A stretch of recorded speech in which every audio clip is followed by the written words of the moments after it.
হবে। আমরা দু চার কথা শুনে নেব মহারাজদের কাছের থেকে। মহারাজের কাছের থেকে আমরা দু চার কথা শুনে নেব।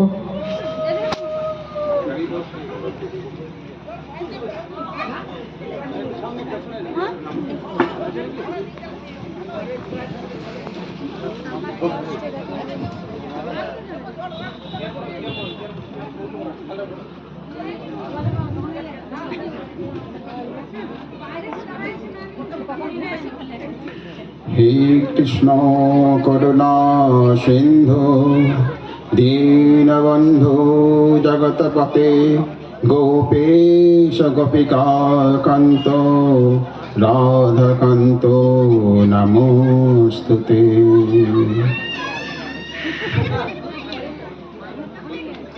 উপস্থিত মঞ্চে যারা আছেন সশব্দ মহারাজকে আমার প্রণাম, এবং যারা আরও আছেন অশ্বিনী কুমার নায়ক এবং কাকু বলে সম্বোধন করি, এবং ধর্মদাস মাঝি,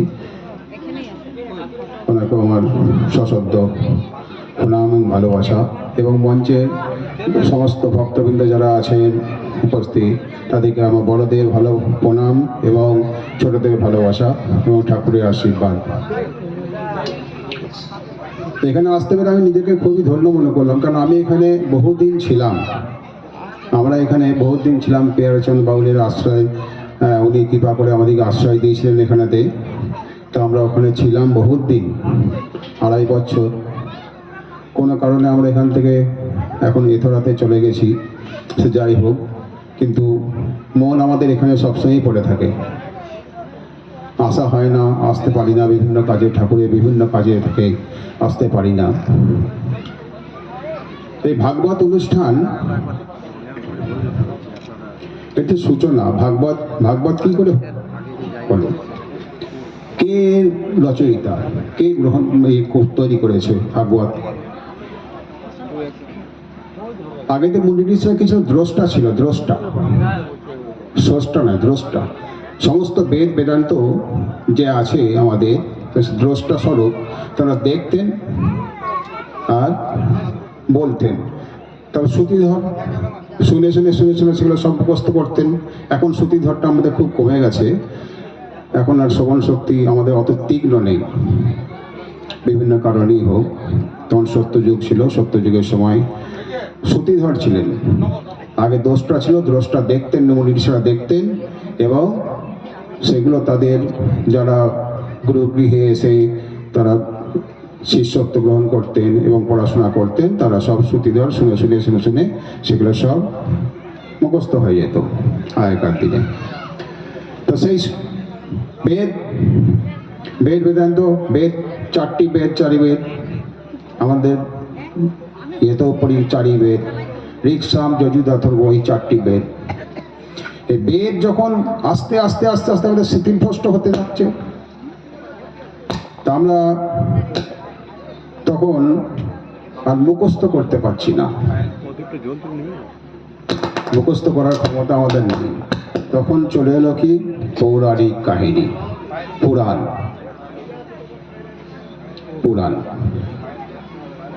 এই বেদ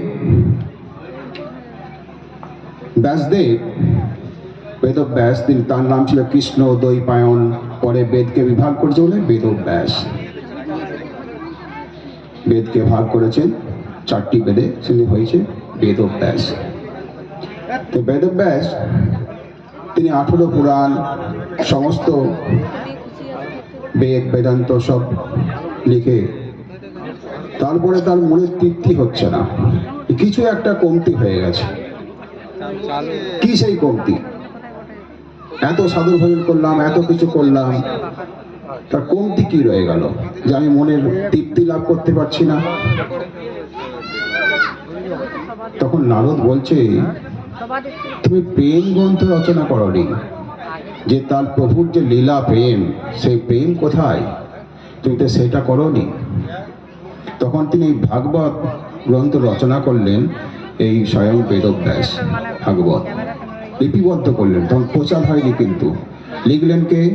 এত পুরাণ, এত বেদ বেদান্ত কি লিখলেন? স্বয়ং গণেশ। তিনি তার লেখার কলম তিনি ধরলেন। ব্যাসদেব বলছেন আর গণপতি মহারাজ আমাদের তিনি লিখে যাচ্ছেন একের পর এক। ওনার শেষ হচ্ছে এই ভাগবত, ভগবদ গীতা আর ভাগবত। ভগবত হচ্ছে যিনি স্বয়ং শ্রীকৃষ্ণ মুখনিঃসৃত বাণী, ভগবদ গীতা। আর ভাগবত হচ্ছে তার লীলা, তার প্রেম, যেখান থেকে ভক্তি আর মুক্তি উদ্ভূত হয়, প্রেম সৃষ্টি হয়, সেই লীলা হচ্ছে ভাগবত। মানুষের মধ্যে প্রেম উদ্দীপনা হয়, ভক্তির হয়, কি নাই সংসারে কলহ, সেখানেও ভাগবত সংসারের সুখ শান্তি সমৃদ্ধি বজায় হবে। আধ্যাত্মিক জগৎ সেও তাই ভক্তি মুক্তি প্রদান করবে। সব দেখেই ভাগবত, ভাগবতকে ধারণ করতে হয়। ব্যাসদেব তো ভাগবত লিখলেন, কিন্তু সুখদেব মুনি প্রচার করলেন। কোথায়, কোন সময়ে?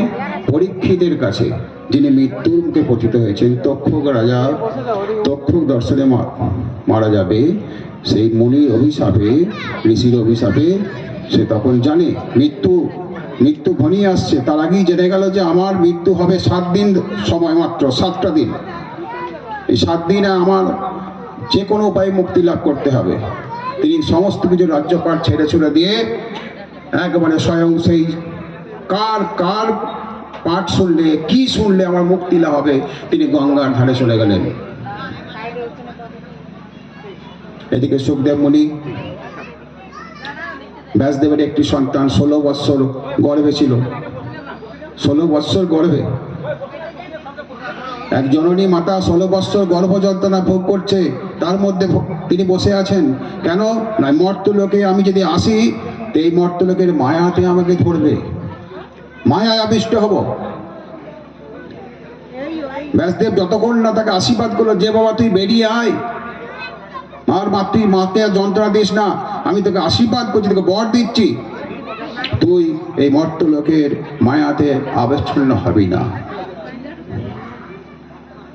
বেদব্যাস তো মহাঋষি ছিলেন। তখন তার জন্ম হলো, জন্ম হওয়ার সঙ্গে সঙ্গে তিনি করলেন গৃহত্যাগ, বেরিয়ে গেলেন।